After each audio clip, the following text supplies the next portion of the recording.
எலெக்ஷனுக்கு முன்னாடி திமுக வர்சஸ் தாவேகான்னு இருந்த களம் இப்ப அதிமுக வர்சஸ் தாவேகான்னு மாறி இருக்குங்க. என்னப்பா எலெக்ஷனே முடிஞ்சிச்சு, இன்னும் களங்கள் எல்லாம் பேசிட்டு இருக்கு அப்படின்னு நினைக்கிறீங்களா? இல்லங்க, ஆல்ரெடி அதிமுக இருந்து 4 எம்எல்ஏக்கள் தாவேகாக்கு வந்து இருக்கக்கூடிய இந்த சூழல்ல இந்த குதிரை பேரம் அப்படின்ற ஒரு விஷயத்த எல்லாருமே பேசிட்டு இருக்காங்க. ஆளும் கட்சியில இருந்து, எதிர்கட்சியில இருந்து, 3வது கட்சியில இருந்து, எல்லா கட்சியில இருந்தும் இந்த குதிரை பேரம் அப்படின்ற ஒரு விஷயத்த பேசிட்டு இருக்காங்க.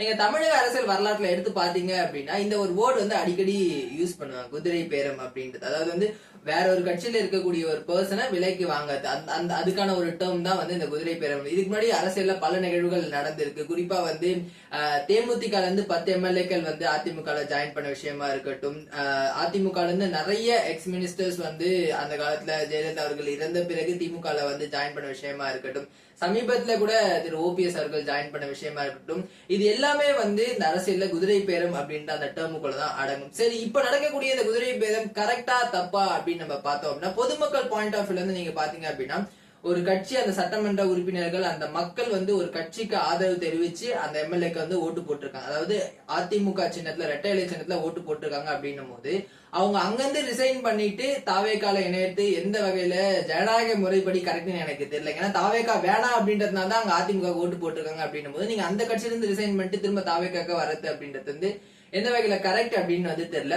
இன்னொரு பக்கம் நீங்க பொலிட்டிக்கலா பார்க்கும்போது இப்ப அதிமுக அப்படின்ற ஒரு கட்சி பல பிரிவுகளா இருக்கு. ஆல்ரெடி ஓபிஎஸ், சசிகலா, தினகரன் இப்படி பல ஸ்பிட்டா இருக்கக்கூடிய சூழல்ல இப்போ சி.வி. சண்முகம் தலைமையில இன்னொரு ஒரு கூட்டணியும் அங்க தனியா இருக்கு அப்படின்ற சூழல்ல எதிர்காலம் என்னவா இருக்கும் அப்படின்னு தெரியாத இருக்கக்கூடிய ஒரு சூழல்ல இந்த கட்சிக்கு மாறி இருக்காங்க அப்படின்னு நம்ம பார்க்க முடியுது.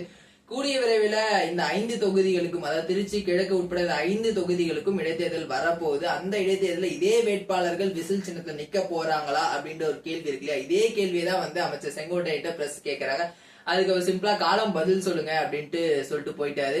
சோ இந்த ஒரு விஷயம் தாங்க இப்ப ட்ரெண்டிங்கா போயிட்டு இருக்கு. இதை திமுக உள்ளிட்ட கட்சிகள் கடுமையா எதிர்க்கிறாங்க. இபிஎஸ் கடுமையா எதிர்க்கிறாரு. இதுல பல்வேறு பேரங்கள் நடந்திருக்கு, பல்வேறு கோடிக்கணக்கான பணம் பரிமாறி இருக்கு அப்படின்ற மாதிரியான பல குற்றச்சாட்டுகளை திமுகவினர் வச்சிட்டு இருக்காங்க. ஆனா அதே திமுக திரு ஓபிஎஸ் இருக்கட்டும், இன்னைக்கு திமுக 2021 to 26 பீரியட் இருக்குல்ல, அந்த பீரியட்ல இருந்த பல அமைச்சர்கள் அதிமுக இருந்து வந்தாங்க. குறிப்பா திரு செந்தில் பாலாஜியா இருக்கட்டும், திரு சேகர் பாபா இருக்கட்டும், இவங்க எல்லாம் அதிமுக இருந்து திமுக இணைஞ்சவங்க தான்.